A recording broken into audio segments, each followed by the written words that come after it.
কি বলুন, আজকে দিদি যে বাঙালি বাঙালি করছেন, ভোটের সময় বাঙালি অবাঙালি হলে কি পশ্চিমবঙ্গের ভালো হবে? আপনি বলুন, যারাই বাইরে কাজ করে, বাইরে থেকে আমার রাজ্যেও লোক আসে, আমার রাজ্য থেকে বাইরেও লোক যায়, কিন্তু সমস্যাটা হচ্ছে কি, বাইরে থেকে আমার রাজ্যে যদি একটা লোক আসে, আমার রাজ্য থেকে বাইরে 100 লোক যাচ্ছে। এক, 2 নম্বর, বাইরের রাজ্য থেকে আমার রাজ্যে যারা আসছে তারা কেউ জমিতে ধান কাটতে আসছে না, তারা শিল্পে নিয়োগ হচ্ছে। এই রাজ্য থেকে বাইরে যাক, আমি চাই এই রাজ্য থেকে সব বেকার বাইরে চলে যাক, কিন্তু তারা ডাক্তার হয়ে যাক, শিক্ষক হয়ে যাক, প্রফেসর হয়ে যাক, গবেষক হয়ে যাক, সেটা আমাদের গর্ব। আমাদের আপনি এখানে কাজ দিতে পারেননি, তাই যে বাংলা একদিন সারা ভারতবর্ষের রুটি রুজির জন্য সবচেয়ে আকর্ষণীয় রাজ্য ছিল, আর সেই বাংলা ছেড়ে দলে দলে লাখে লাখে মানুষ বাইরে পাড়ি দিচ্ছে। কেউ শখে নয়, পশ্চিমবঙ্গের তৃণমূল সরকারের ব্যর্থতা এর সব থেকে বড় কারণ।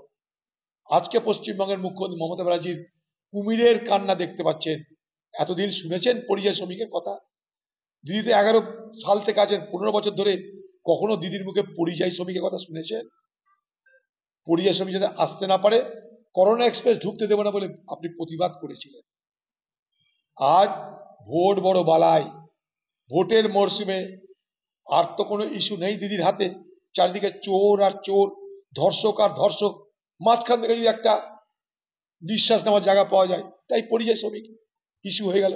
সেই পরিযায়ী শ্রমিকদের জন্য কিন্তু লড়ছে সেই পরিযায়ী শ্রমিকদের পরিবারের লোকেরা কোর্টে গিয়ে। দিদি কিন্তু সেখানে নাই, দিদি ভোটে আছে, দিদিকে ভোটে পাবেন, খাটাই পাবেন না, ভোটে পাবেন।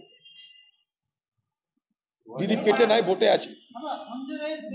কি বলুন, আজকে দিদি যে বাঙালি বাঙালি করছেন, ভোটের সময় বাঙালি অবাঙালি হলে কি পশ্চিমবঙ্গের ভালো হবে? আপনি বলুন, যারাই বাইরে কাজ করে, বাইরে থেকে আমার রাজ্যেও লোক আসে, আমার রাজ্য থেকে বাইরেও লোক যায়, কিন্তু সমস্যাটা হচ্ছে কি, বাইরে থেকে আমার রাজ্যে যদি একটা লোক আসে, আমার রাজ্য থেকে বাইরে 100 লোক যাচ্ছে। এক, 2 নম্বর, বাইরের রাজ্য থেকে আমার রাজ্যে যারা আসছে তারা কেউ জমিতে ধান কাটতে আসছে না, তারা শিল্পে নিয়োগ হচ্ছে।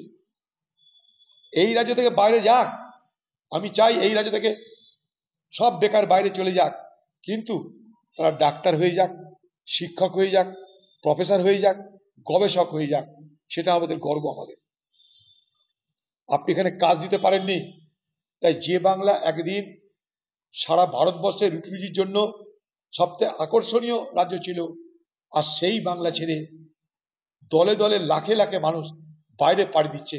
কেউ শখে নয়, পশ্চিমবঙ্গের তৃণমূল সরকারের ব্যর্থতা এর সব থেকে বড় কারণ। আজকে পশ্চিমবঙ্গের মুখ্যমন্ত্রী মমতা ব্যানার্জির কুমিরের কান্না দেখতে পাচ্ছেন। এতদিন শুনেছেন পরিযায়ী শ্রমিকের কথা? দিদিতে 11 সাল থেকে আছেন, 15 বছর ধরে কখনো দিদির মুখে পরিযায়ী শ্রমিকের কথা শুনেছেন? পরিযায়ী শ্রমিক যাতে আসতে না পারে, করোনা এক্সপ্রেস ঢুকতে দেব না বলে আপনি প্রতিবাদ করেছিলেন।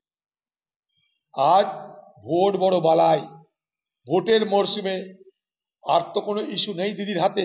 চারিদিকে চোর আর চোর, ধর্ষক আর ধর্ষক, মাঝখান থেকে যদি একটা নিঃশ্বাস নেওয়ার জায়গা পাওয়া যায়, তাই পরিযায়ী শ্রমিক ইস্যু হয়ে গেল। সেই পরিযায়ী শ্রমিকদের জন্য কিন্তু লড়ছে সেই পরিযায়ী শ্রমিকদের পরিবারের লোকেরা কোর্টে গিয়ে।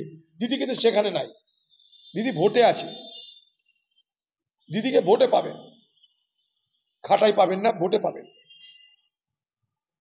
দিদি পেটে নাই, ভোটে আছে। আমাদের ভিডিও ভালো লাগলে লাইক এবং শেয়ার করুন, কমেন্ট সেকশনে গিয়ে জানান আপনাদের মতামত।